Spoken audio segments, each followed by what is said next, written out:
बात एक औरत से होती है जो अपनी बेटी चोई के साथ काफी तेज बरसात में अपने घर की तरफ बढ़ रही थी, जहां पहुंचकर उन्होंने एक साथ खाना खाया। चोई हमेशा अपनी आंखों पर एक पट्टी बांधता था और साथ ही उसकी एक टांग नकली थी। वो औरत चोई को समझाने लगी कि उसे हमेशा अपनी आंखों पर वो पट्टी बांध कर रखनी चाहिए। और तभी अचानक वहाँ उसका पति आ गया, जिसने घर में आते ही उन दोनों के ऊपर इल्जाम लगाना शुरू कर दिया कि तुम दोनों घर से भागने की कोशिश कर रहे थे। और देखते ही देखते ये बहस इतनी ज्यादा बढ़ गई कि चोई के बाप ने उसकी माँ को पीटना शुरू कर दिया। पर अब चोई चुप रहने वाला नहीं था और अपनी माँ के मना करने के बावजूद भी वो अपनी आंखों की पट्टी हटाकर धीरे धीरे अपने पिता की ओर बढ़ने लगा। इसके बाद चोई का बाप उसके सामने से चलता हुआ चुपचाप घर से बाहर निकला और एक सड़क पर आ गया। चोई ने गुस्से से भरकर अपनी शक्तियों का इस्तेमाल करके अपने पिता की जान ले ली। थोड़ी देर बाद चोई की माँ रोते हुए उसे प्यार कर रही थी, पर तभी अचानक से उसने पूरी ताकत से चोई का गला दबाना शुरू कर दिया। पर तभी चोई ने अपनी माँ को भी अपने वश में कर लिया। खुद को छुड़ाने के बाद वो अपनी माँ को एक नदी के किनारे पर ले गया, जहाँ पहुंचकर जब उन्हें दोबारा होश आया तो वो जोर जोर से रोने लग गई। असल में चोई की आंखों में एक खास ताकत थी, जिसकी वजह से वो सिर्फ किसी को देखकर ही अपने वश में कर सकता था। कई सालों बाद चोई बड़ा तो हो गया, पर अब उसे दुनिया में किसी से प्यार नहीं था और वो अपना ज्यादातर समय अकेले ही बिताता था। उसे जिंदगी में कुछ करने की टेंशन नहीं थी। वो बड़ी ही आसानी से अपनी शक्तियों की मदद से पैसे चोरी करता और फिर उन्हीं पैसों का इस्तेमाल करके वो दुनिया के अलग अलग बढ़िया होटलों में रुकता। उधर इमकबान नाम का एक लड़का कबाड़ खाने में काम करता था, जहाँ उसके सबसे खास दोस्त थे अली और बोबा। और अपना काम खत्म करने के बाद इमकबान अपने इन्हीं दो दोस्तों के साथ अपना जन्मदिन मनाने के लिए बाहर गया। पर वहाँ से वापस आते वक्त जैसे ही वो गाड़ी से उतरा तो एक तेज रफ्तार से आ रही गाड़ी ने उसे टक्कर मार दी, जिसके बाद उसे हॉस्पिटल में दाखिल करवाया गया। लेकिन अगले ही दिन इमकबान काफी तेजी से ठीक होने लग गया।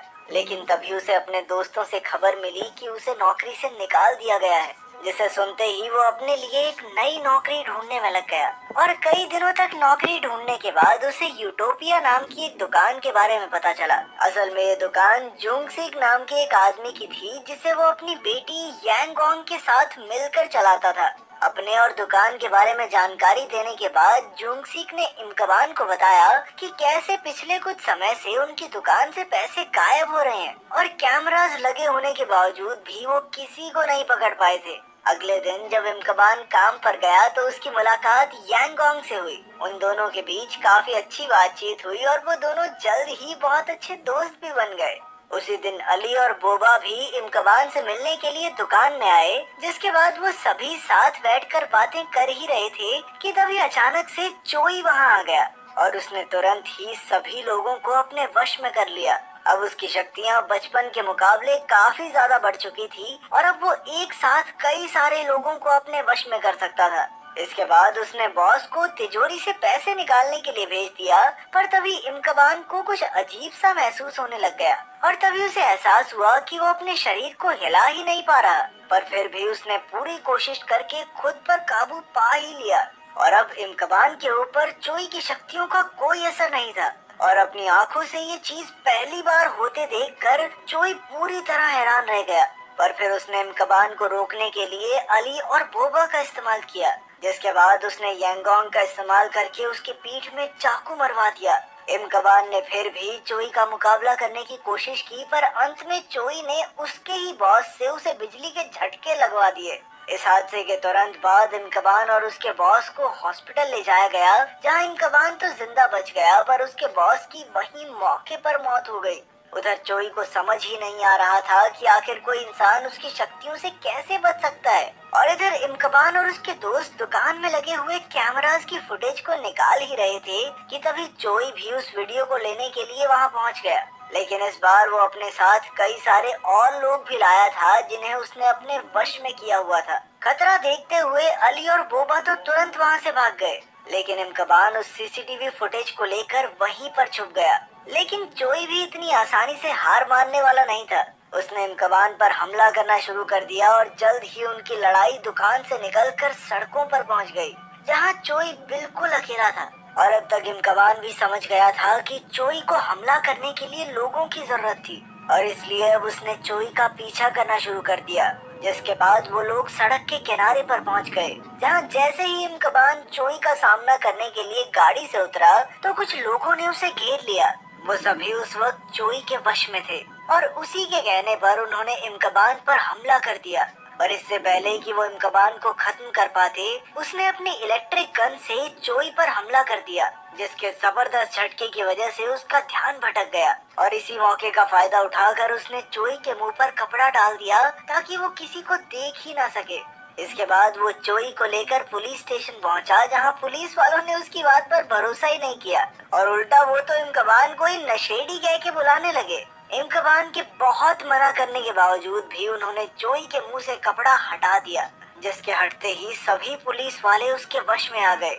चोई ने सभी पुलिस वालों से इमकबान पर हमला करवा दिया, लेकिन फिर भी वो पुलिस स्टेशन से किसी तरह बचकर भाग निकला।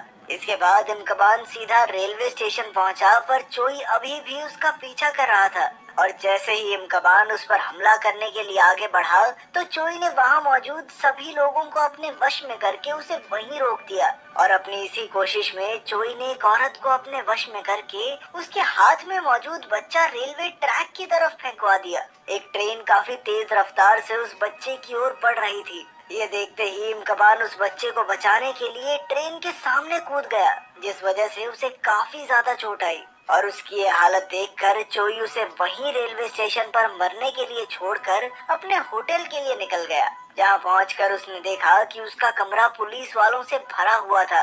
पर उसने हर बार की तरह अपनी शक्तियों का इस्तेमाल करके सभी पुलिस वालों को अपने वश में कर लिया, जिसके बाद उसने उन सबके दिमाग से खिलवाड़ करके एक दूसरे को ही गोली मरवा दी। वहीं दूसरी ओर हमने देखा कि इमकबान इतनी ज्यादा चोट लगने के बावजूद भी काफी जल्दी ठीक हो गया था। असल में उसके पास हीलिंग पावर थी, एक ऐसी खास शक्ति जिसकी मदद से उसका शरीर खुद ब खुद तेजी से ठीक हो सकता था।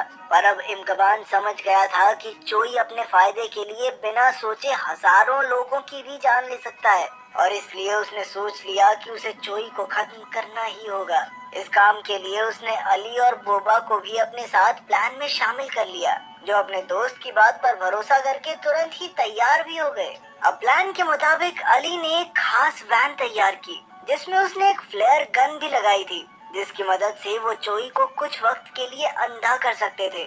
उधर पुलिस का ध्यान धीरे धीरे चोई की तरफ बढ़ता जा रहा था, पर जैसे ही वो पूछताछ के लिए चोई की माँ के घर पहुँचे तो उसने तुरंत ही सभी को खत्म कर दिया, जिसके बाद वो अपनी माँ को भी मारने के लिए गया, लेकिन वो ऐसा कर नहीं पाया और ऐन वक्त पर अपना मन बदलकर वहाँ से चला गया। साथ ही उसने बैंक से चुराए हुए पैसों का कुछ हिस्सा अपनी माँ के लिए भी छोड़ दिया। उधर वो तीनों वैन में बैठकर पूरे शहर में चोई को ढूंढने में लगे हुए थे कि तभी थोड़ी देर के लिए इमकबान की आंख लग गई, और जैसे ही उसकी आंख वापस खुली तो उसने देखा कि बोबा चोई के वश में आकर अली पर हमला कर रहा था। वो तुरंत ही समझ गया कि चोई आसपास से उन्हें देख सकता था, और इसीलिए उसने गाड़ी से उतरकर उसे ढूंढना शुरू कर दिया। फिर अचानक से उसे चोई की एक झलक दिखाई दी, जिसका पीछा करते हुए वो एक इमारत में पहुंचा, जहां चोई ने पहले से ही काफी सारे लोगों को अपने वश में किया हुआ था। इसके बाद चोई ने उन्हीं लोगों के जरिए इमकबान से बात करना शुरू कर दिया,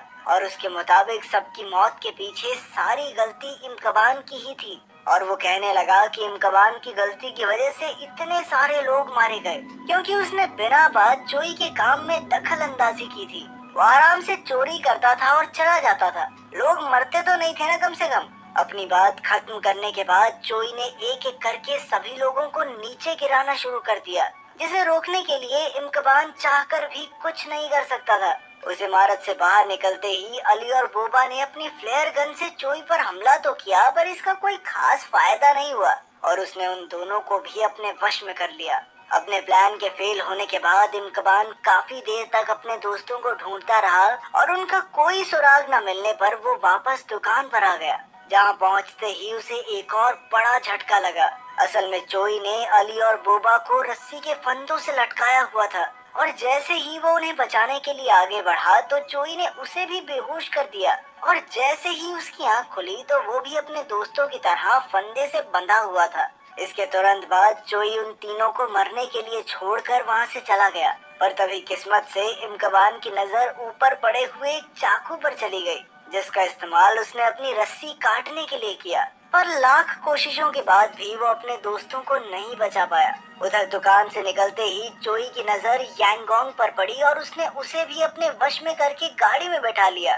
पर इमकबान ने उसे गाड़ी में बैठते हुए देख लिया था और वो जानता था कि चोई उसे भी जान से मारने वाला है, इसलिए उसने पूरी रफ्तार से उसका पीछा करना शुरू कर दिया। इमकबान को अपने पीछे आता देख चोई ने उसे रोकने के लिए सभी ड्राइवर्स को अपने वश में करके एक बहुत बड़ा एक्सीडेंट कराने की कोशिश की। पर इस एक्सीडेंट से पहले ही इमकबान की मदद करने के लिए अली और बोबा की आत्माएं उसे दिखाई दी, जिन्होंने उसे वैन में लगे एक खास बटन को दबाने को कहा, जिसे दबाते ही वो वैन एक्सीडेंट से पहले ही पूरी रफ्तार में वहां से निकल गई। उधर चोई यांगोंग के साथ एक ऊंची इमारत की छत की तरफ बढ़ रहा था। जैसे ही इमकबान छत पर पहुंचा तो उसे सबसे पहले चोई ही दिखाई दिया, जिसे देखते ही उसने उसे मारना शुरू कर दिया। पर तभी उसकी नजर कोने में खड़ी यांगोंग पर पड़ी, जो उस वक्त चोई के वश में थी, और इसी मौके का फायदा उठाकर चोई ने इमकबान पर गोली चला दी, जिसके बाद उसने उसे बेरहमी से मारना शुरू कर दिया।